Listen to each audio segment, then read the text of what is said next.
Ya, baiklah kita berdoa ya, kita Ya, mulai aja. Tuhan, kami kembali mengucap syukur karena kebesaran dan kemurahan Tuhan yang kami rasakan di dalam setiap aspek kehidupan kami. Kami sungguh bersyukur karena kami dipilih, karena kami diselamatkan, karena kami dilahirkan ke dalam keluarga Allah, boleh menikmati suatu persekutuan yang indah dengan Tuhan, baik di dalam renungan kami secara pribadi maupun persekutuan bersama-sama pada malam hari ini. Tuhan, kami rindu agar supaya kami diterangi dengan Roh Kudus-Mu, supaya kami semakin mengerti apa yang akan kami baca dan apa yang akan kami renungkan bersama-sama pada malam hari ini. Kiranya Tuhan juga memberkati saudara-saudara kami yang berhalangan, kiranya Tuhan menyertai mereka dimanapun mereka berada. Tuhan, kami serahkan waktu ini sepenuhnya ke dalam tangan Tuhan. Kiranya Tuhan sendiri yang berbicara kepada kami. Terpujilah namamu Bapa, di dalam nama Tuhan Yesus kami berdoa. Amin. amin. Ya, hari ini kita akan belajar bersama-sama dari Yakobus pasal yang pertama ayat yang ke-18 ya. Minggu lalu kita membahas sampai ayat yang ke-17. Nah, kita melihat di dalam ayat yang ke-18 di sini dikatakan atas kehendaknya sendiri ia telah menjadikan kita oleh firman kebenaran supaya kita pada tingkat yang tertentu menjadi anak sulung di antara semua ciptaannya. Ya, kita melihat di dalam ayat yang ke-18 ini istilah menjadikan ya itu dalam bahasa aslinya adalah apokueho ya. Itu apokueho itu artinya bring forth atau beget. Jadi arti sebenarnya kalau diterjemahkan secara harafiah itu seharusnya melahirkan ya, banyak terjemahan di dalam Alkitab bahasa Inggris juga menerjemahkan melahirkan ya. Kalau kita hubungkan dengan istilah anak sulung ya, memang melahirkan sehingga kita menjadi anak ya. Jadi kalau kita terjemahkan secara harafiah. Nah, sebelum kita membahas lebih lanjut tentang ayat yang ke-18 ini, kita ingin melihat hubungan antara ayat yang ke-18 dengan ayat-ayat sebelumnya. Karena kalau kita membaca atau kita mengingat ulang, ayat yang pertama sampai ayat yang ke-18 itu banyak berbicara tentang pencobaan-pencobaan yang kita hadapi di dalam kehidupan kita ya. Lalu kemudian di dalam ayat yang ke-18 kita melihat dikatakan atas kehendaknya sendiri ia telah menjadikan kita oleh firman kebenarannya, atau dia telah melahirkan kita oleh firman kebenarannya. Nah, istilah melahirkan kita ini juga merupakan satu titik yang sangat penting untuk pembahasan dalam ayat-ayat selanjutnya tentang bagaimana kita membawa diri, bagaimana kita menguasai diri, karena kita telah dilahirkan di dalam keluarga Allah, kita menjadi anak sulung karena kita memiliki hidupnya Allah, maka pembawaan kita juga akan mencerminkan tentang identitas kita sebagai anak Allah. Nah, sebelum kita membahas lebih lanjut ayat yang ke-18, seperti saya katakan tadi, kita akan melihat hubungan antara ayat yang ke-18 dengan ayat-ayat sebelumnya ya. Dan kita melihat ada dua istilah yang seringkali dipakai khususnya di dalam konsep teologi kita untuk menjelaskan istilah pencobaan ini ya. Kalau pencobaan itu datangnya dari iblis, tujuannya adalah untuk menghancurkan kita. Tetapi Tuhan juga mengizinkan iblis untuk mencobai kita dengan tujuan menguji iman kita supaya iman kita dimurnikan, supaya iman kita dieksplor, ya, kemurniannya, kualitas iman kita, dan juga untuk menguatkan iman kita supaya kita lebih maju, lebih kuat, dan lebih yakin di dalam kehidupan kerohanian kita. Ya, jadi Tuhan mengizinkan. Nah, seperti pengalaman Ayub yang sudah pernah kita bahas, ya, Tuhan izinkan bahwa iblis datang untuk mencobai Ayub, ya, supaya melalui pencobaan itu iman Ayub itu dimurnikan lagi, ya, dan juga dieksplor untuk kita dapat melihat bagaimana kualitas, bagaimana kemurnian dan keindahan daripada iman Ayub yang dapat kita pelajari. Nah, sebagai orang Kristen, karena kita tahu walaupun pencobaan itu merupakan sesuatu yang sangat tidak enak, ya, pencobaan itu kadang-kadang sangat menyakitkan, ya, sesuatu yang tidak kita inginkan. Tetapi Yakobus juga mengatakan kepada kita bahwa kita harus menganggapnya sebagai suatu kebahagiaan, ya. Nah, kalau kita merasa sungguh-sungguh kita terjepit di dalam pencobaan, mungkin kita mulai merasa tidak kuat. Yakobus juga mengatakan di dalam ayat sebelumnya, kita meminta hikmat daripada Tuhan. Bagaimana kita dapat mengatasi, menguasai diri, ya, bagaimana kita dapat menang terhadap pencobaan itu, dan kita juga beriman teguh, ya, meminta dengan penuh iman, kita tetap berfokus dan berharap di hadapan Tuhan dengan iman yang teguh. Jadi ini adalah bagian-bagian yang sudah kita bahas. Kemudian mulai dari ayat yang ke-13, ya, dari ayat yang ke-13 Yakobus juga mengingatkan kita bahwa apabila kita dicobai, janganlah kita berkata pencobaan itu datang dari Allah. Ya, mungkin pada waktu orang jatuh ada sebagian orang mulai mengeluh, ya, menyalahkan Allah seperti istrinya Ayub, ya, menyuruh Ayub kutukilah Allah dan matilah. Ya, mungkin ada orang yang gampang terpengaruh dengan sikap, dengan konsep, dengan respons yang demikian, ya. Jadi Tuhan mengatakan, Yakobus di dalam ayat yang ke-13 mengatakan, jangan kita mengatakan bahwa Tuhan pencobaan itu datang dari Allah. Dikatakan sebab Allah tidak dapat dicobai oleh yang jahat. Dia tidak mempunyai hubungan dengan yang jahat. Dia tidak mengambil bagian di dalam yang jahat. Dia sama sekali terpisah dengan yang jahat, ya. Jadi dia tidak akan dicobai, sehingga dia juga tidak akan mencobai siapapun juga, ya.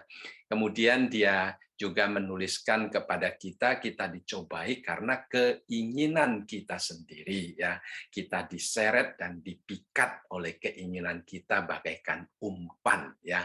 Kemudian dia juga menjelaskan tentang Allah itu sebagai sumber berkat, seperti yang dia katakan di dalam ayat yang ke-17, dikatakan setiap pemberian yang baik dan setiap anugerah yang sempurna datangnya dari atas, diturunkan dari Bapa segala terang. Jadi Tuhan adalah sumber berkat segala sesuatu yang baik. Kita tidak akan temukan di luar Allah, ya. Jadi segala sesuatu yang baik datang dari Allah. Dia adalah sumber terang, dikatakan. Dan di dalam ayat yang ke-18 tadi dikatakan dia yang melahirkan kita. Artinya dia memberikan kepada kita hidup yang baru. Ya, kalau kita membaca di dalam ayat yang ke-15 dikatakan keinginan itu telah dibuahi melahirkan dosa, ya.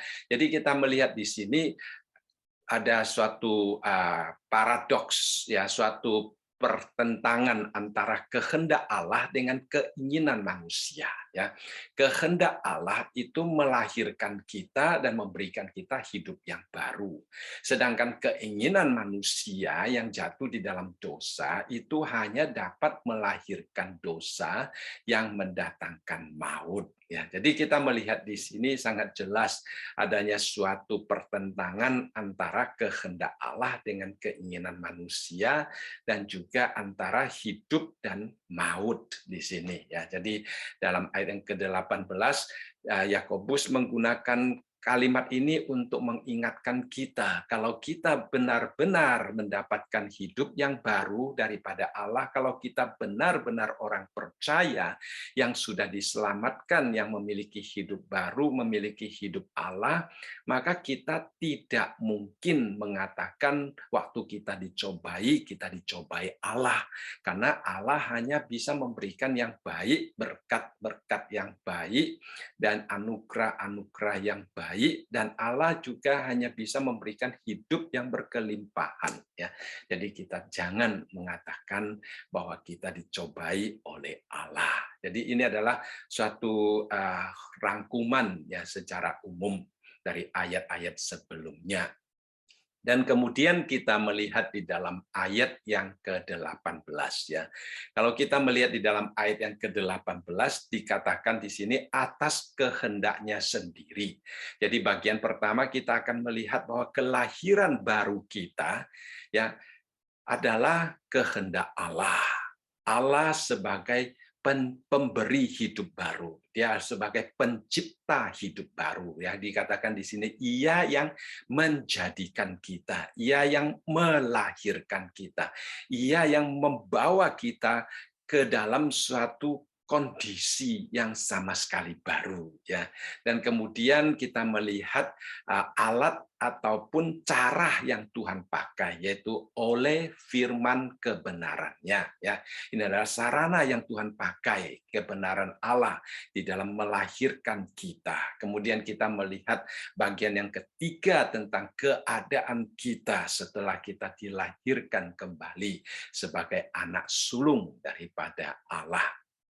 Nah, ini adalah 3 bagian yang akan kita lihat pada hari ini. Sebelumnya kita melihat pentingnya hidup baru, ya. Allah melahirkan kita kembali, Allah memberikan kepada kita hidup yang baru sebagai anak sulung. Nah, hidup baru yang demikian itu sangat penting, seperti pernah Tuhan Yesus bercakap-cakap dengan Nikodemus. Ya, Tuhan Yesus berkata kepada Nikodemus, "Aku berkata kepadamu, sesungguhnya jika seorang tidak dilahirkan kembali, ia tidak dapat melihat kerajaan Allah." Jadi mungkin pada waktu itu Nikodemus dia sendiri masih bingung apakah dia dapat melihat kerajaan Allah atau tidak, ya. Walaupun di dalam percakapan itu tidak tercatat tentang kebingungan Nikodemus ini, tetapi banyak penafsir mengatakan Tuhan Yesus memberikan jawaban yang demikian karena Nikodemus tidak mempunyai satu kepastian apakah dia akan melihat kerajaan Allah atau tidak. Ya, seperti hari ini kalau kita bercakap-cakap dengan orang-orang yang di luar kekristenan, ya, agama apapun juga, mereka hanya bisa berkata mudah-mudahan, ya.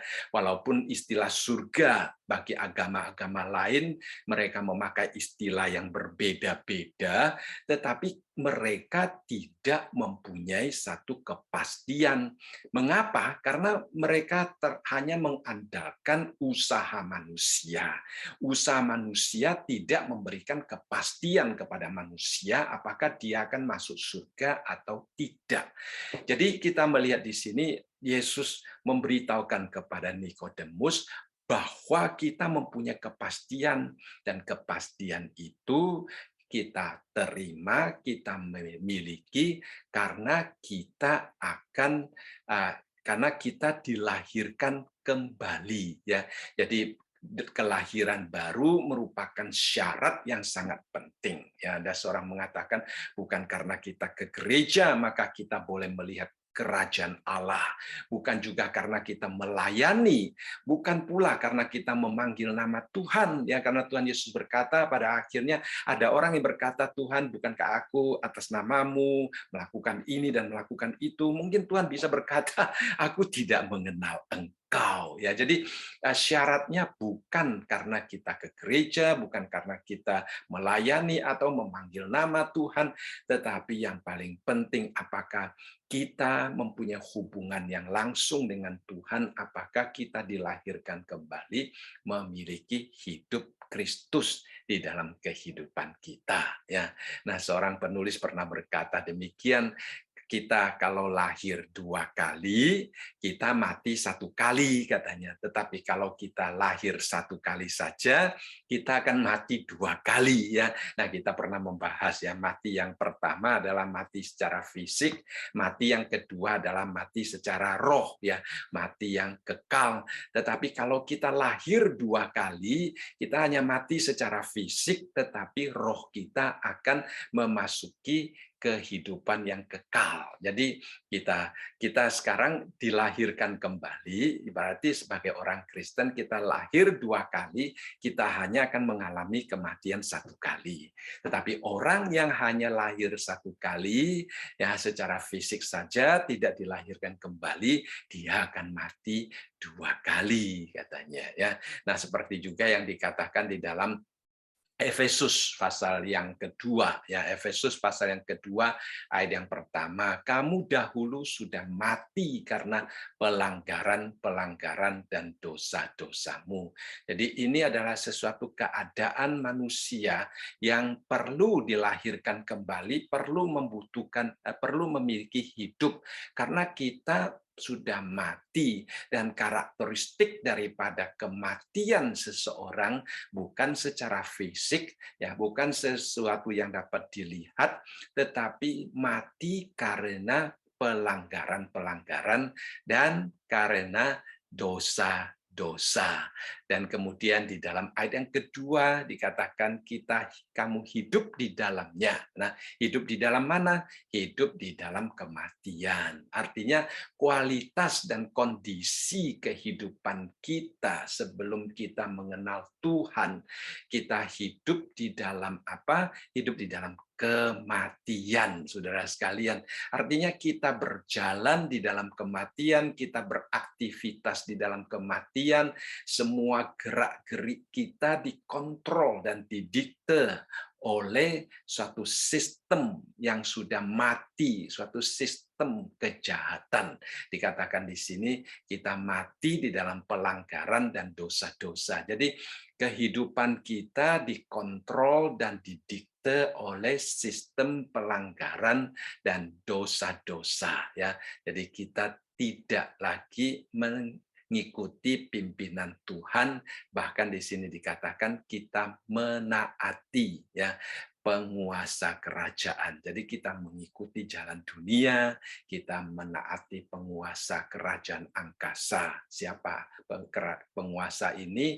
Yaitu roh yang sekarang sedang bekerja di antara orang-orang durhaka, yaitu iblis, ya saudara sekalian. Jadi dengan sangat jelas menunjukkan tentang kondisi kita yang perlu dilahirkan kembali. Kemudian di dalam ayat yang ketiga dikatakan sebenarnya dahulu kami semua juga terhitung di antara mereka. Jadi Paulus pada waktu menulis kepada jemaat yang ada di Efesus, dia mengatakan kami dulu juga orang yang mati di dalam dosa, ya, ketika kami hidup dalam hawa nafsu daging dan menuruti kehendak daging dan pikiran kami yang jahat. Pada dasarnya kami adalah orang-orang yang harus dimurkai sama seperti mereka yang lain. Jadi Rasul Paulus menunjukkan di dalam Efesus pasal yang kedua ini bahwa keadaan kondisi kerohanian kita itu sebenarnya mati, ya. Lalu di dalam ayat yang keempat dan kelima dia mengatakan tetapi Allah yang kaya dengan rahmat oleh karena kasih-Nya yang besar yang dilimpahkannya kepada kita telah menghidupkan kita bersama-sama dengan Kristus. Jadi kita dilahirkan kembali, kita dihidupkan kembali daripada kematian. Itulah sebabnya kalau sekarang kita sudah dihidupkan kembali, kita tidak perlu mengalami kematian yang kekal. Kalau kita sudah lahir 2 kali, kita hanya akan mengalami kematian satu kali saja, ya. Jadi dikatakan sekalipun kita telah mati oleh kesalahan-kesalahan kita, oleh kasih karunia kamu diselamatkan. Jadi sungguh luar biasa kasih daripada Tuhan kepada kita, ya. Jadi target kita yang tadinya memang sudah harus dimurkai, ya, tujuan sasaran hidup kita memang adalah penghakiman daripada Tuhan, tetapi karena Kristus yang telah bangkit daripada kematian, maka atas dasar itu kita diubah, ya, kita sendiri telah mendapatkan kemurahan daripada Tuhan, ya. Kita sendiri tidak dapat menghidupkan diri kita sendiri, ya. Kita tidak dapat menghidupkan kita sendiri. Allah yang telah menghidupkan kita. Itulah sebabnya agama apapun juga, kalau mengandalkan usaha manusia, tidak ada seorang pun yang dapat menghidupkan dirinya sendiri. Tidak seorang pun yang dapat menyucikan hatinya sendiri. Kita perlu Allah yang datang untuk menghidupkan kita sendiri. Kita perlu Allah yang datang untuk menunjukkan rahmat dan kemurahannya kepada kita. Ya, jadi di sini dikatakan kita dihidupkan sendiri. Kembali kita diberikan hidup yang baru oleh Allah. Karena yang Dia perlukan adalah kita dicipta ulang. Ya, kita dicipta ulang, kita diberikan hidup yang sama sekali baru, ya. Hati kita menjadi baru, personality kita menjadi baru, kita menjadi manusia yang serba baru, ya.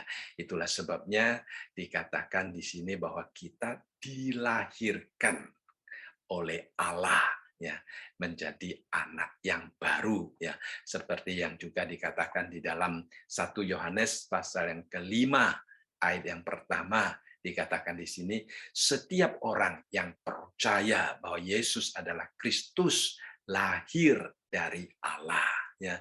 Dan setiap orang yang mengasihi Dia yang melahirkannya, mengasihi juga Dia yang lahir daripadanya. Jadi ayat ini menunjukkan kepada kita komunitas Kristiani itu dibangun di dalam kasih. Kalau kita mengasihi Allah, kita pasti akan mengasihi saudara seiman kita.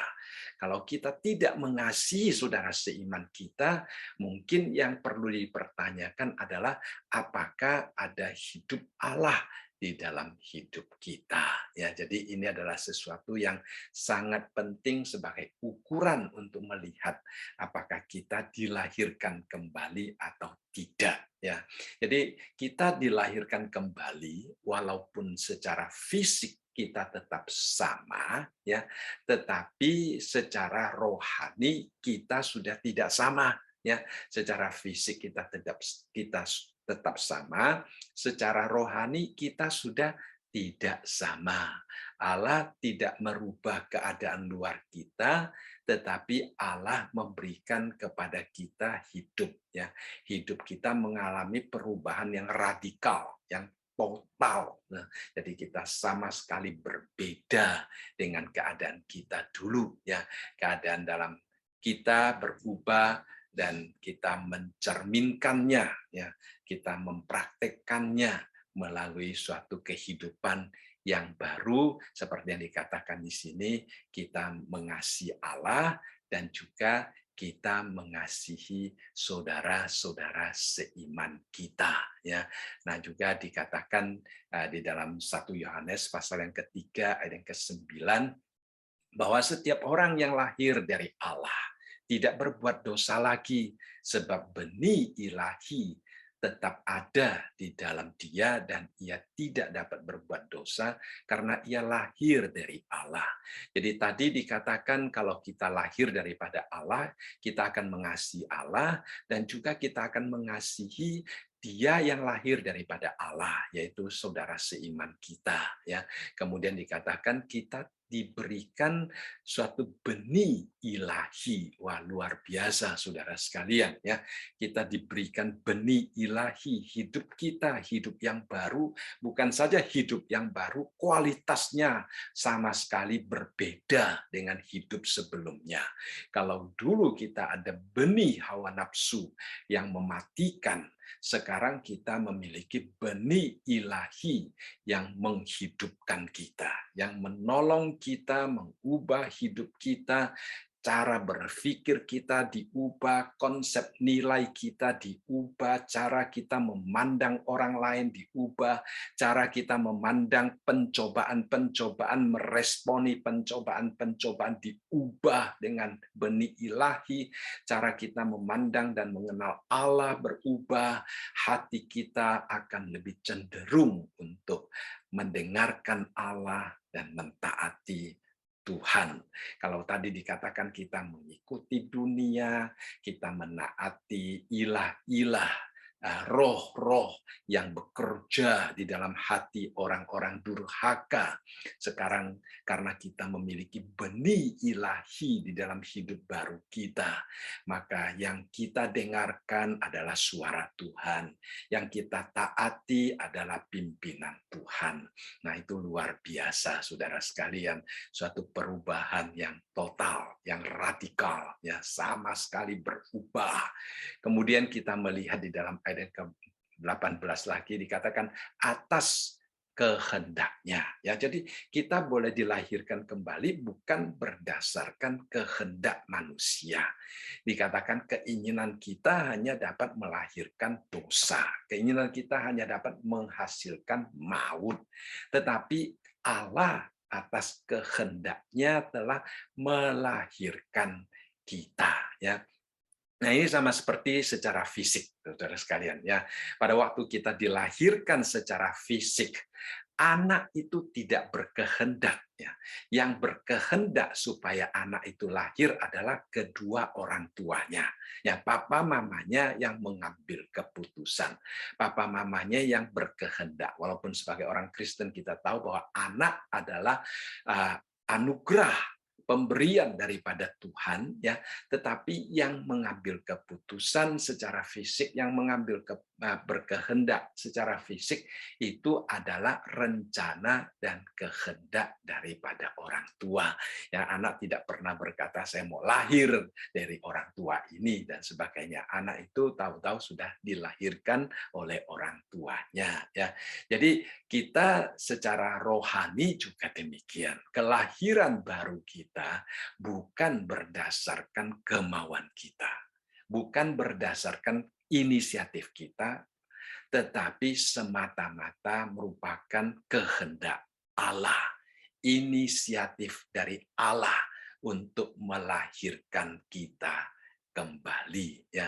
Nah, seperti sebenarnya konsep ini juga sudah kita baca di dalam Perjanjian Lama, ya, di dalam Yeremia pasal yang ke-13 ayat yang ke-23 dikatakan, dapatkah orang Ethiopia mengganti kulitnya atau macan tutul mengubah belangnya? Masakan kamu dapat berbuat baik, hai orang-orang yang membiasakan diri berbuat jahat, ya. Jadi kita kalau mau mengubah sifat kita, mengubah hidup kita, mengubah tingkah langkah kita, kita tidak dapat mengandalkan kekuatan diri sendiri.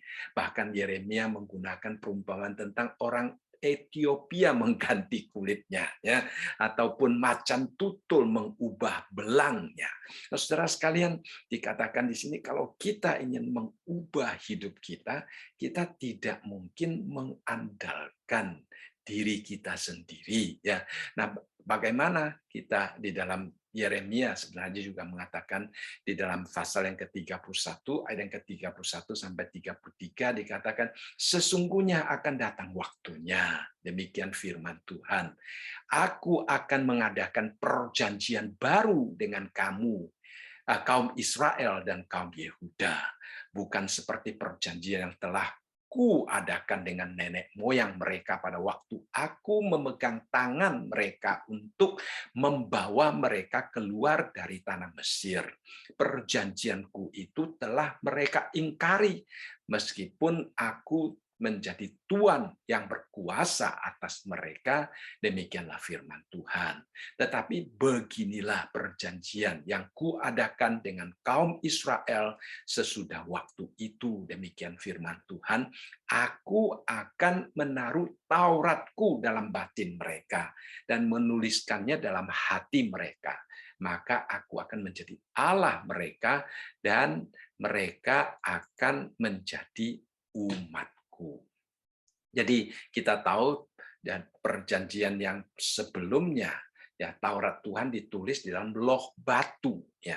Nah, diingkari oleh umat Israel ya, tetapi di sini Tuhan mengatakan dia menaruh Tauratnya bukan lagi di dalam loh batu tetapi di dalam batinnya.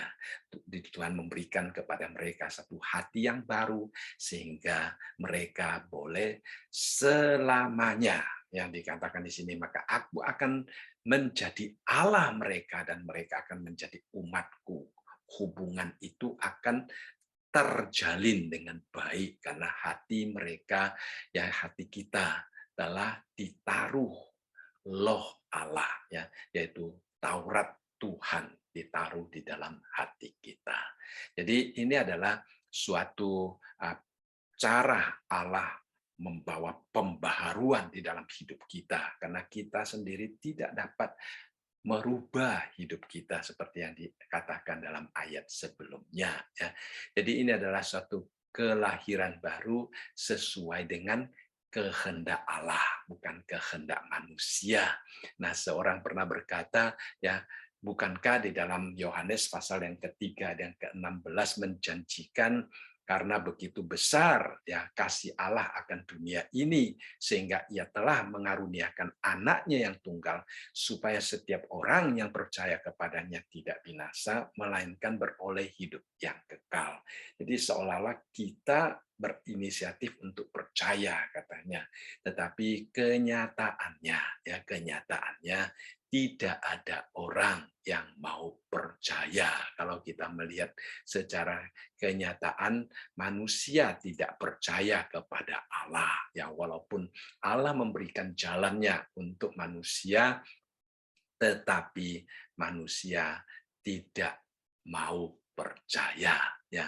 Jadi seorang pernah bertanya apakah kita dilahirkan kembali terlebih dahulu atau kita percaya terlebih dahulu. Lalu ada seorang pendeta menjelaskan demikian ya, argumentasinya adalah orang yang sudah mati tidak dapat percaya kepada Tuhan ya.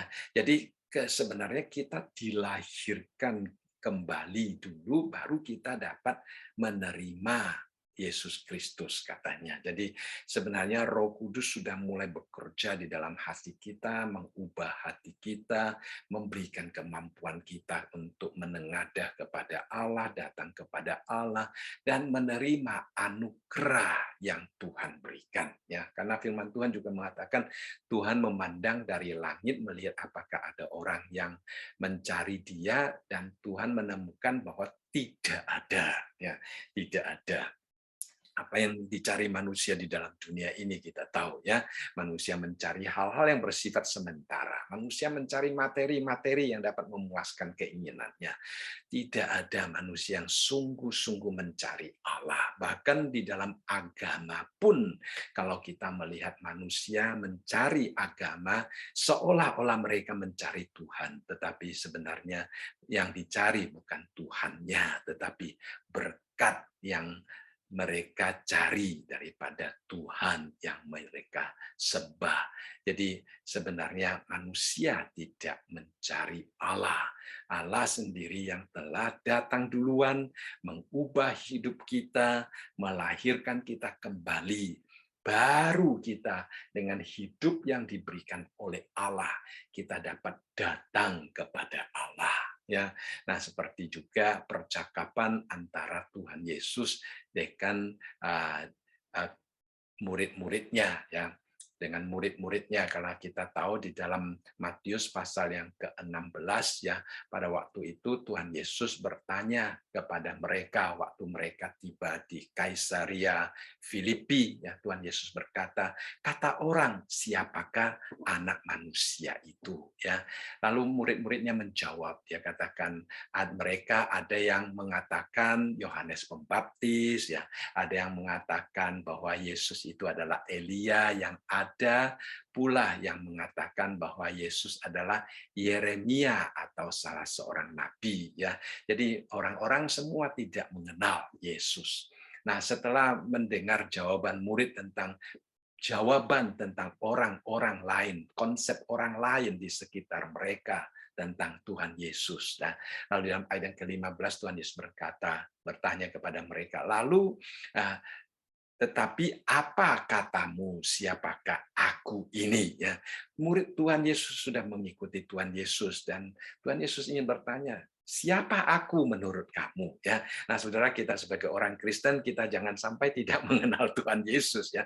Itulah sebabnya kita perlu belajar firman Tuhan, kita perlu selalu berdoa, ya kita perlu mengenal Tuhan. Jadi di dalam ayat yang ke-16 dikatakan, maka jawab Simon Petrus, engkau adalah Mesias, anak Allah yang hidup. Ini adalah jawaban daripada Simon Petrus ya. Maka dalam ayat yang ke-17 ini dicatat kata Yesus kepadanya, berbahagialah engkau Simon bin Yunus, sebab bukan manusia yang menyatakannya kepadamu, melainkan Bapakku yang di surga.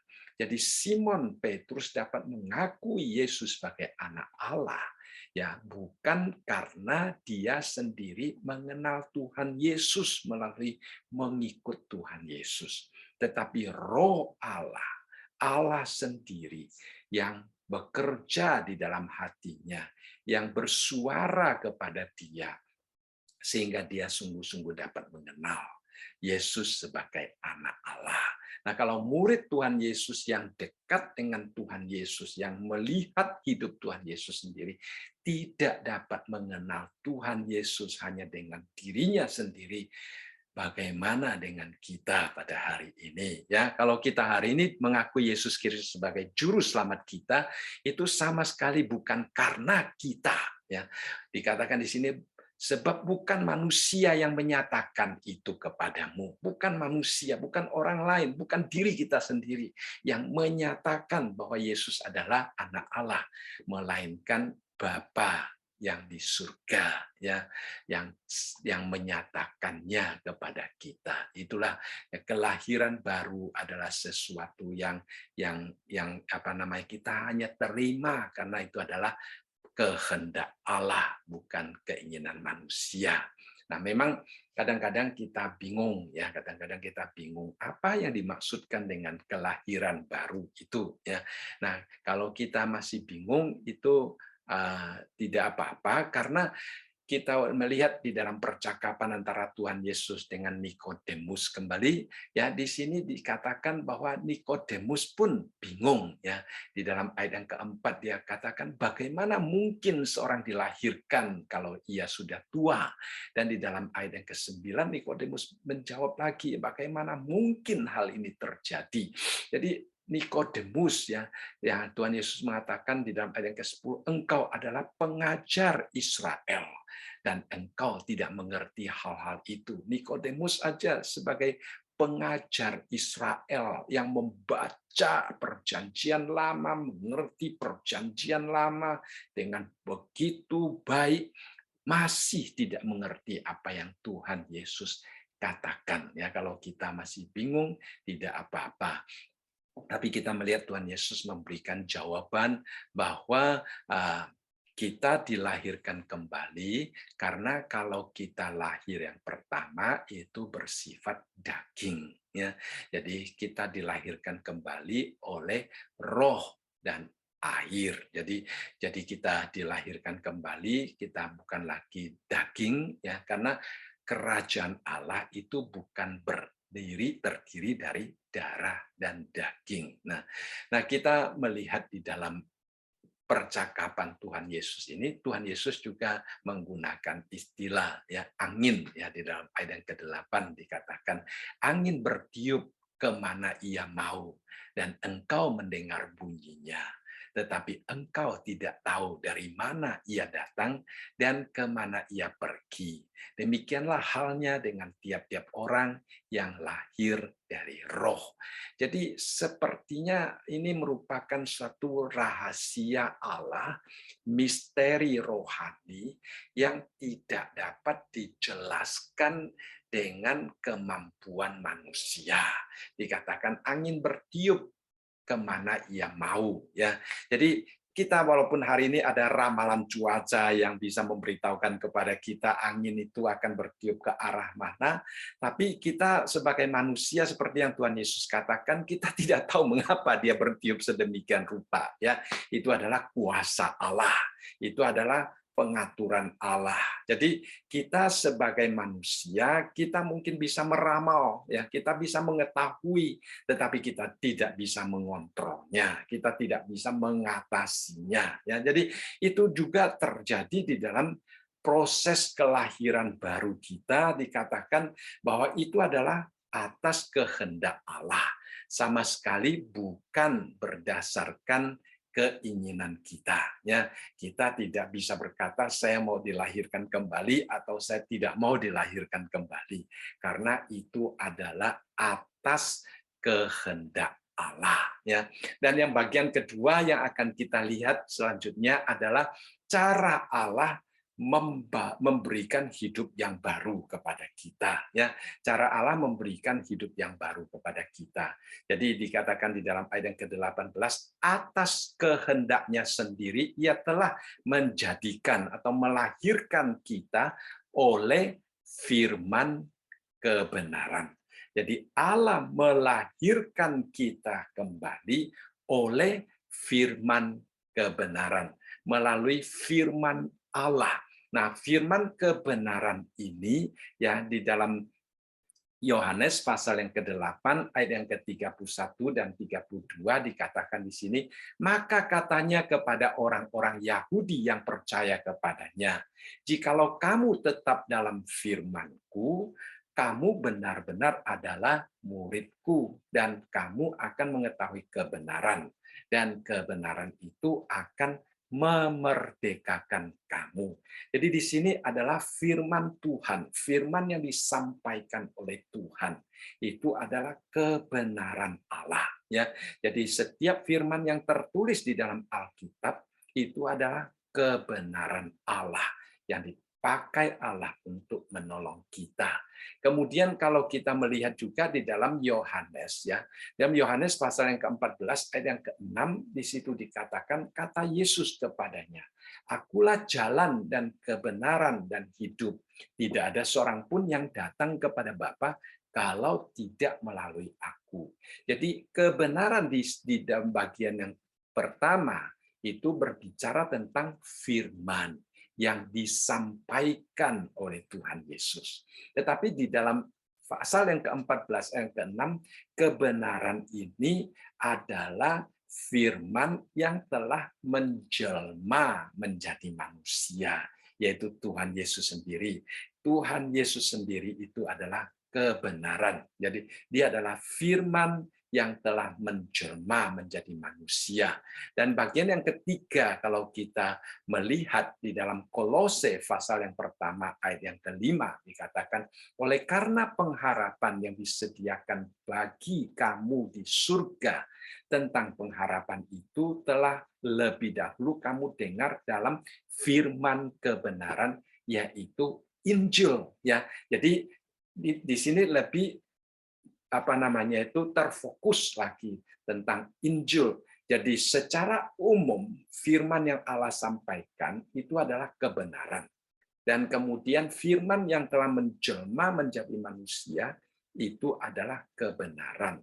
Dan berita Injil, berita tentang siapakah Yesus Kristus, kelahirannya, lalu pengorbanannya, lalu kemudian kebangkitannya, lalu rencana atau pengharapan akan kedatangannya kembali, itu merupakan suatu kebenaran, ya, firman kebenaran juga. Jadi Allah telah memakai firman kebenaran yang demikian, ya. Jadi yang dimaksudkan dengan firman kebenaran itu bisa mencakup seluruh firman yang Allah sampaikan, juga bisa ditunjukkan kepada siapa dia, yaitu Yesus Kristus yang menjelma menjadi manusia, dan juga tentang berita Injil yang disampaikan oleh Allah, ya, melalui putranya Yesus Kristus, tentang keselamatan yang telah digenapi di dalam Tuhan Yesus, ya. Nah, kembali kita melihat apa yang dikatakan oleh Tuhan Yesus kepada Nikodemus, ya, di dalam ayat yang keempat khususnya. Kata Nikodemus kepadanya, bagaimana mungkin seorang dilahirkan kalau ia sudah tua? Dapatkah ia masuk kembali ke dalam rahim ibunya dan dilahirkan kembali? Jadi Yesus ingin memberitahukan kepada dia bahwa kelahiran kembali itu bukan bersifat fisik, tetapi bersifat roh, ya. Jadi jawab Yesus ayat yang kelima, aku berkata kepadamu, sesungguhnya jika seorang tidak dilahirkan dari air dan roh, ia tidak dapat masuk ke dalam kerajaan Allah. Jadi yang datang dari daging adalah daging, yang dilahirkan oleh roh adalah roh. Jadi kita melihat di sini air yang dimaksudkan di sini adalah firman Allah dan pekerjaan daripada Roh Kudus di dalam hidup kita. Jadi kita melihat proses Allah melahirkan kita kembali. Pertama-tama Allah membersihkan kita melalui firman kebenarannya yang kita terima daripadanya, ya. Dikatakan di sini bahwa kita dilahirkan oleh atau dari air dan dari roh, ya. Jadi air itu adalah cara Allah menggunakan firman-Nya untuk membersihkan kita. Seperti yang juga kita pernah baca di dalam Yehezkiel pasal yang ke-36 ayat yang ke-25 sampai ayat yang ke-26. Di sini dikatakan, aku akan mencurahkan kepadamu air jernih yang akan mentahirkan kamu dari segala kenajisanmu dan dari semua berhala-berhalamu. Aku akan mentahirkan kamu. Kamu akan kuberikan hati yang baru dan roh yang baru di dalam batinmu, dan aku akan menjauhkan dari tubuhmu hati yang keras dan kuberikan kepadamu hati yang taat. Jadi dari sini kita melihat bahwa Tuhan mencurahkan, ya, air. Jadi kita dilahirkan dari air dan dari roh karena Tuhan mencurahkan firman-Nya seperti air yang jernih yang akan mentahirkan kita. Seperti Tuhan Yesus juga dikatakan di dalam Yohanes pasal yang ke-15, kita dibersihkan dengan firman Tuhan, ya. Firman Tuhan membersihkan kita. Jadi firman Tuhan itu seperti air, ya. Nah, John MacArthur, seorang pendeta yang sangat dipakai oleh Tuhan, dia menjelaskan bahwa Tuhan Yesus menggunakan Yohanes pasal yang ke-36 ini untuk menjelaskan, ya, menjelaskan kepada Nikodemus, karena Nikodemus adalah seorang pemimpin Yahudi yang selalu mengandalkan diri sendiri untuk melakukan hukum Taurat supaya dia dapat ditahirkan, supaya dia dapat dibersihkan.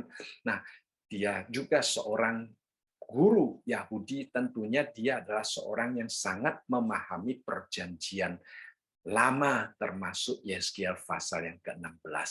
Jadi di sini Tuhan Yesus ingin mengingatkan, ya, kembali Nikodemus bahwa kita dilahirkan kembali bukan kembali ke dalam rahim ibu kita, melainkan kita akan dibersihkan oleh Allah, ya, dengan firman-Nya dan dengan Roh Kudus-Nya. Jadi ini adalah suatu kuasa yang dari luar, suatu campur tangan Allah yang ingin memberitahukan kepada Nikodemus bahwa itu bukan usahamu sendiri, bukan usaha untuk melakukan hukum Taurat, tetapi kita perlu satu campur tangan ilahi ya, otoritas Allah ya dari luar. Jadi ini adalah sesuatu yang sangat penting yang Nikodemus perlu mengetahui. Jadi kita dilahirkan dari air dan dari roh. Jadi dengan menerima firman Allah, ya, firman kebenaran itu membersihkan pikiran kita ya dari pendapat yang salah tentang Allah dan juga tentang jalan keselamatan yang Allah sediakan bagi kita. Firman Tuhan membantu kita mengenal keadaan kita yang berdosa, yang perlu dibersihkan oleh Tuhan ya, karena kalau kita sendiri kita tidak dapat mengenal keadaan kita yang sebenarnya, dan juga firman Tuhan dapat menuntun kita ya untuk datang kepada Tuhan Yesus ya, seperti yang juga dikatakan di dalam Roma pasal yang ke-10 ayat yang ke-13 sampai ayat yang ke-15 yang pernah kita bahas sebelumnya ya. Dikatakan sebab barang siapa yang berseru kepada nama Tuhan akan diselamatkan. Tetapi bagaimana mereka dapat berseru kepadanya jika mereka tidak percaya kepada Dia? Bagaimana mereka dapat percaya kepada Dia jika mereka tidak mendengar tentang Dia? Bagaimana mereka mendengar tentang Dia jika tidak ada yang memberitakannya, dan bagaimana mereka dapat memberitakannya jika mereka tidak diutus, sebab ada tertulis betapa indahnya kedatangan mereka yang membawa kabar baik. Jadi firman kebenaran itu yang memulai akan proses sampai seseorang berseru kepada Tuhan dan diselamatkan. Jadi kelahiran baru itu pertama-tama dikatakan melalui firman yang kita terima. Kemudian juga melalui Roh Kudus yang menerangi hati dan pikiran kita. Ya, kita menerima firman Tuhan, tetapi tanpa pekerjaan Roh Kudus, tanpa pertolongan Roh Allah, kita tidak dapat mengerti firman Allah itu. Ya, jadi Tuhan Yesus juga mengatakan tentang pribadi dan pekerjaan daripada Roh Kudus. Dia adalah Allah Tritunggal yang diutus setelah Tuhan Yesus naik ke surga, ya, seperti yang Tuhan Yesus katakan di dalam Yohanes pasal yang ke-16 ayat yang ke-7 dan ke-11 sampai 11. Dikatakan, namun benar yang kukatakan ini kepadamu adalah lebih berguna bagi kamu jika aku pergi, ya, yaitu dia kembali ke pangkuan Bapa, dia kembali ke surga. Sebab jika aku tidak pergi, penghibur itu tidak akan datang kepadamu. Tetapi jikalau aku pergi, aku akan mengutus dia kepadamu, yaitu mengutus Roh Kudus datang ke dalam dunia ini. Dan kalau ia datang, ia akan menginsyafkan dunia akan dosa, kebenaran, dan penghakiman. Kita melihat manusia walaupun membaca firman Tuhan, manusia walaupun mendengar orang memberitahukan kepada dia tentang kebenaran Allah, dia tidak insyaf. Ya, dia tidak insyaf. Kadang-kadang kita mencoba untuk menjelaskan, menginjili seseorang, kalau kita tidak mendoakan orang itu, kalau Roh Kudus tidak bekerja di dalam hati orang itu, bagaimanapun fasihnya kita menjelaskan, orang itu tidak akan insyaf. Orang itu tidak akan insaf. Dia tidak akan menerima, ya. Malah dia akan berdebat dengan kita. Ya, saya percaya kita yang sering menginjili tahu, ya. Kita sudah mempersiapkan dengan baik, menjelaskan dengan baik, tetapi yang diresponi hanya berdebat dengan kita, menolak. Karena apa? Karena tidak insaf, saudara sekalian. Yang dapat menginsafkan seseorang setelah mendengar firman Tuhan, itu hanya Roh Kudus. Jadi dikatakan di dalam ayat yang ke-8 ini, kalau ia datang, ia akan menginsafkan dunia. Akan apa? Akan 3 hal. Akan dosa. Kita akan mengenal diri kita sendiri sebagai orang berdosa, ya. Dan kemudian akan kebenaran, ya, walaupun membaca kebenaran tetapi tidak insaf. Dan akan penghakiman. Nah, saudara sekalian, ya, manusia selalu menganggap diri paling benar. menganggap diri paling tidak perlu dihakimi, ya saudara sekalian, itu adalah manusia. Tetapi kalau Roh Kudus bekerja, dalam ayat yang ke-9 dikatakan akan dosa karena mereka tetap tidak percaya kepadaku, ya. Akan kebenaran karena aku pergi kepada Bapa dan kamu tidak melihat aku lagi, dan akan penghakiman karena penguasa dunia ini telah dihukum. Jadi kita melihat di sini Roh Kudus saja yang dapat memulai suatu proses kelahiran baru kita, karena dialah yang dapat memakai firman Tuhan yang kita terima untuk menginsafkan kita. Tanpa pekerjaan Roh Kudus, bagaimanapun kita membaca Alkitab, mungkin kita hanya menganggap itu sebagai tulisan biasa. Ya, itulah sebabnya pada hari ini ada juga teolog-teolog, ya, pada para dosen-dosen di sekolah teologi yang liberal. Mereka tidak percaya bahwa Alkitab itu firman Tuhan. Ya, bahkan ada orang yang berani katanya melemparkan Alkitab itu dan mengatakan, lihat ini hanya buku tulisan biasa seperti buku lain, ya tidak ada bedanya. Dosen sekolah teologi yang liberal, ya, tidak percaya.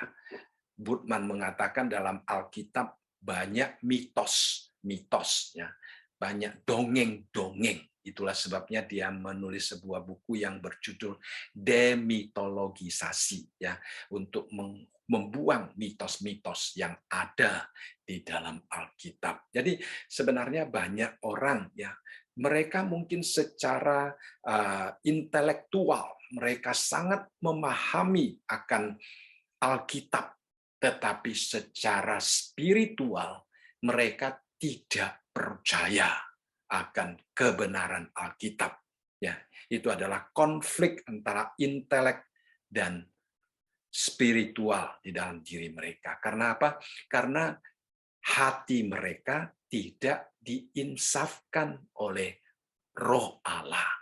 Nah, walaupun mereka tahu banyak, tetapi mereka tidak insaf. Mereka tidak mengerti, ya, tidak menerima Alkitab sebagai kebenaran Allah. Jadi kita yang membaca Alkitab, kita perlu Roh Kudus untuk menerangi hati kita, untuk memberitahukan kepada kita bahwa kita adalah orang-orang berdosa yang membutuhkan kasih karunia Allah.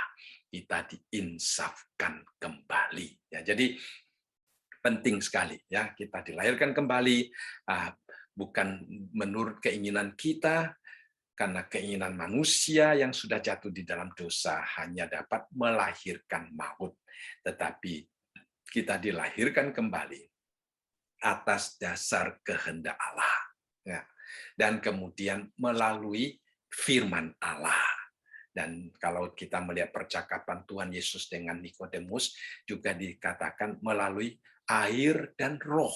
Firman Allah kemudian diterangi oleh Roh Kudus, ya, supaya kita, ya, memang melalui firman Tuhan, tetapi tanpa terang daripada Roh Kudus, tanpa karya daripada Roh Kudus, kita tidak akan mengerti firman Tuhan itu. Jadi itu adalah cara Allah menyelamatkan kita, melahirkan kita kembali. Kemudian di dalam ayat yang ke-18, kalimat yang terakhir dikatakan keadaan kita setelah dilahirkan kembali, ya, setelah kita mendapatkan hidup yang baru, supaya kita pada tingkat yang tertentu, ya, perhatikan, pada tingkat yang tertentu menjadi anak sulung di antara semua ciptaannya, ya. Jadi, nah, pertama-tama kita kalau melihat di dalam Perjanjian Lama, istilah anak sulung itu paling sedikit muncul, ya, ada 4 pengertian, ya, termasuk Perjanjian Baru, ya, ada 4 pengertian. Pengertian yang pertama, kalau kita membaca di dalam Keluaran, di dalam Deuteronomi, Ulangan, kita akan melihat bahwa itu adalah panen yang pertama, ya, panen yang pertama yang kita terima, kemudian kita sisihkan. Ya, panen yang pertama kita sisihkan. Kemudian itu juga termasuk biji-bijian, ya termasuk minyak zaitun kalau kita baca di dalam Keluaran, Bilangan, Ulangan, ya termasuk anggur baru, termasuk juga madu, ya termasuk juga bulu domba, buah-buahan, dan juga termasuk kawanan ternak mereka. Jadi hasil yang pertama itu harus mereka persembahkan kepada Tuhan. Karena panen yang pertama itu adalah miliknya Tuhan. Harus dikuduskan dan dikembalikan kepada Tuhan. Jadi persembahan buah sulung juga merupakan pernyataan iman bahwa sesuatu yang lain, panen yang akan dihasilkan itu adalah datangnya daripada Tuhan, ya. Jadi kita juga percaya bagaimana Tuhan memberkati kita dengan hasil yang pertama, Tuhan akan terus memberkati kita dengan hasil-hasil yang selanjutnya. Ya, jadi itu adalah persembahan sulung, ya. Nah, hari ini kalau kita melihat pernikahan ya di dalam, khususnya dalam gereja Indonesia, di dalam setelah pemberkatan nikah, pasangan suami istri itu juga membawakan persembahan sulung mereka ke hadapan Allah, ya. Itu adalah suatu tanda bahwa hidup mereka diserahkan kepada Tuhan, bahwa hasil-hasil selanjutnya itu sama seperti bagaimana Tuhan memberkati mereka hari ini, Tuhan juga akan tetap memberkati mereka di hari-hari kemudian, ya. Kemudian juga umat Israel dikatakan sebagai buah surung, ya. Kalau kita membaca Yeremia pasal yang kedua ayat yang ketiga, ya, Yeremia pasal yang kedua ayat yang ketiga, Yeremia menggunakan istilah simbolis, ya, untuk menyebut Israel sebagai buah sulung. Dikatakan di situ Israel adalah kudus bagi Tuhan sebagai yang sulung dari hasil tanahnya, ya. Jadi hasil tanah Tuhan, ya, Israel adalah yang sulung, ya. Jadi sama seperti tanaman pertama, hasil panen pertama, Israel di dalam karya Allah, di dalam keselamatan yang Allah rencanakan bagi dunia ini, ya. Israel adalah anak sulung, buah yang sulung daripada keselamatan-keselamatan yang akan dia terima dari bangsa-bangsa, yang akan dia berikan kepada bangsa-bangsa yang lain, ya. Kemudian kalau kita membaca di dalam 1 Korintus pasal yang ke-15 ayat yang ke-20, di situ Paulus mengatakan Tuhan Yesus sebagai yang sulung, ya. Dikatakan di situ, tetapi yang benar ialah bahwa Kristus telah dibangkitkan dari antara orang mati sebagai yang sulung dari orang-orang yang telah meninggal. Nah, di sini menggambarkan bahwa Tuhan Yesus kebangkitannya itu sebagai suatu jaminan bahwa kita yang nantinya percaya kepada Tuhan Yesus akan ikut dibangkitkan bersama Yesus. Nah, kalau Yesus sendiri tidak dibangkitkan, maka keyakinan kita akan menjadi bimbang, ya. Kalau Yesus sendiri tidak bangkit, bagaimana dengan kita, ya. Nah, ini seperti agama-agama lain, kalau pemimpin agamanya, pendiri agamanya sendiri tidak dibangkitkan, tidak yakin benar apakah mereka akan masuk surga, bagaimana dengan pengikut-pengikutnya, ya. Dan demikian juga dengan kita. Tetapi karena Yesus telah bangkit, ya, sebagai yang sulung, arti yang sulung di sini adalah bahwa kita yang nantinya percaya kepada Tuhan Yesus akan juga ikut dibangkitkan bersama-sama dengan Tuhan. Nah, kalau kita melihat begitu, yang keempat, di sini dikatakan orang yang dilahirkan kembali oleh firman kebenaran. Kita menjadi anak sulung di antara semua ciptaan. Berarti kita sebagai kumpulan, ya, anak sulung di sini bukan secara individual. Kalau kita melihat istilah yang Yakobus pakai, ya, dia katakan supaya kita, ya, kita jadi secara kolektif secara kolektif artinya orang-orang yang dilahirkan oleh Kristus. Bukan saya adalah anak sulung, kamu adalah anak sulung, dia adalah anak sulung, tetapi setiap kita, ya, kita secara sama-sama seperti istilah gereja, ya. Sebenarnya istilah kita adalah gereja, ya. Gereja menjadi anak sulung di antara semua ciptaan, di antara orang-orang yang tidak tergolong di dalam gereja Tuhan. Jadi kalau kita melihat tadi, ya, panen yang pertama itu adalah milik Tuhan, harus dikuduskan dan dipersembahkan kepada Tuhan. Kalau kita dikatakan sebagai anak sulung, berarti kita juga sebagai milik Tuhan yang harus dipersembahkan kepada Tuhan. Jadi sebagai orang Kristen, ya, sebagai orang Kristen, kita tidak boleh hidup untuk diri kita sendiri, ya, karena kita dikuduskan untuk menjadi milik Tuhan. Ya, kita dikuduskan untuk menjadi milik Tuhan. Jadi kita dipersembahkan sama seperti imam-imam mempersembahkan, ya, panen yang pertama, ya. Kalau kita melihat di dalam Keluaran 23 ayat yang ke-19 dikatakan yang terbaik dari buah bungaran. Istilah bungaran adalah yang pertama, yang sulung, ya. Hasil tanahmu haruslah kau bawa ke dalam rumah Tuhan Allahmu. Lalu di dalam Imamat pasal yang ke-23 juga dikatakan, berbicaralah kepada orang Israel dan katakan kepada mereka, apabila kamu sampai ke negeri yang akan kuberikan kepadamu dan kamu menuai hasilnya, maka kamu harus membawa seberkas hasil pertama, ya, buah sulung ini dari penuaianmu kepada imam. Dan imam itu haruslah mengunjukkan berkas itu di hadapan Tuhan, supaya Tuhan berkenan akan kamu. Imam harus mengunjukkannya pada hari sesudah Sabat itu.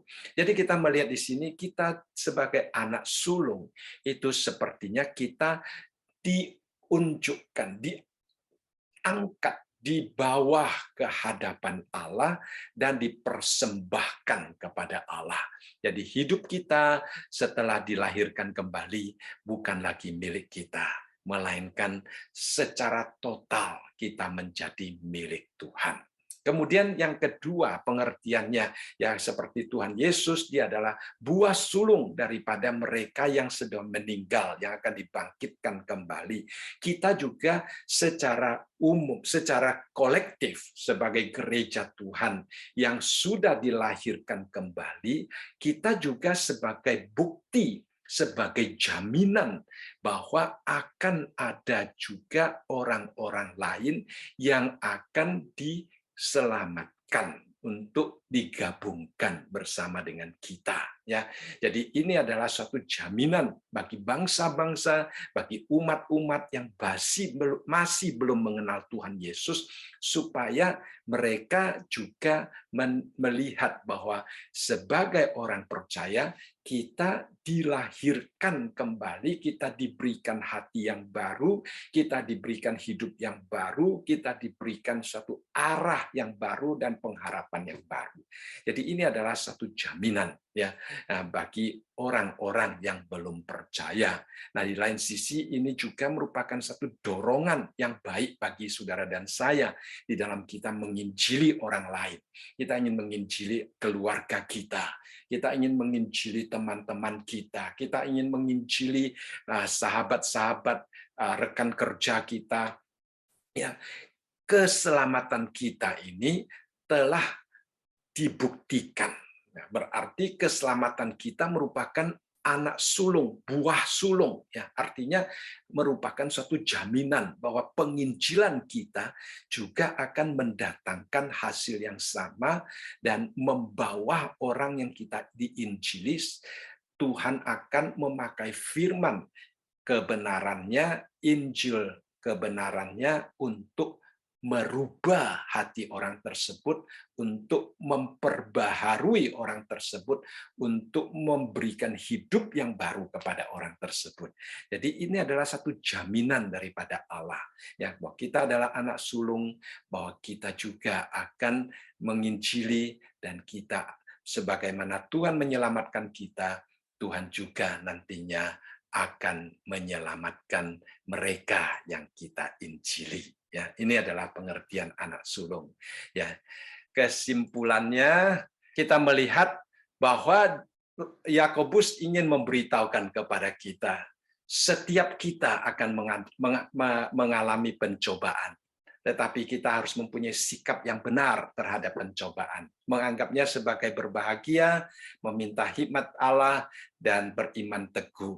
Dan kita adalah anak Allah yang menerima segala berkat yang baik, segala karunia yang baik, dan kita dilahirkan dengan diberi hidup yang baru daripada Allah, maka kita jangan mencurigai Allah sebagai pribadi yang mencobai kita, ya, melainkan kita harus mempersembahkan keinginan kita kepada Tuhan untuk dikuduskan, supaya tidak melahirkan dosa lagi dan maut lagi di dalam hidup kita, tetapi kita dapat mengembangkan hidup baru yang Allah berikan kepada kita melalui firman kebenarannya. Ya, saya rasa malam ini kita belajar sampai di sini. Kita akan masuk dalam doa, ya. Tuhan, kami kembali bersyukur. Kami merasa begitu bahagia dan merasa begitu diberkati, karena sebagai manusia yang tadinya sudah mati di dalam pelanggaran dan dosa kami, sekarang kami boleh dihidupkan kembali, bahkan boleh memanggil Engkau sebagai Bapa kami yang mengasihi, yang melindungi, yang memberkati kehidupan kami. Kami bersyukur untuk hidup baru yang Tuhan berikan kepada kami, dan kami bersyukur untuk jaminan bahwa kami sebagai umat Tuhan adalah anak sulung, di mana pada waktu kami keluar dan menginjili orang lain, apa yang kami alami boleh menjadi jaminan bahwa Tuhan juga akan bekerja melalui firman yang kami sampaikan untuk membawa pembaharuan di dalam hati orang-orang yang mendengarkan Injil yang kami beritakan. Berkati setiap saudara kami, khususnya saudara-saudara kami yang mempunyai kerinduan untuk membawa keluarga mereka, orang tua mereka, saudara mereka, ataupun teman-teman mereka, famili mereka kepada Tuhan. Tuhan berkati setiap saudara kami, supaya kami dengan efektif dapat memimpin setiap orang yang dekat dengan kami, ataupun teman-teman kami, ataupun orang-orang yang kami ketemu di luar, boleh kami pimpin kepada Tuhan untuk diselamatkan, untuk dilahirkan kembali, supaya mereka memperoleh hidup yang kekal. Terima kasih Bapa, di dalam nama Tuhan kami Yesus Kristus kami berdoa. Amin.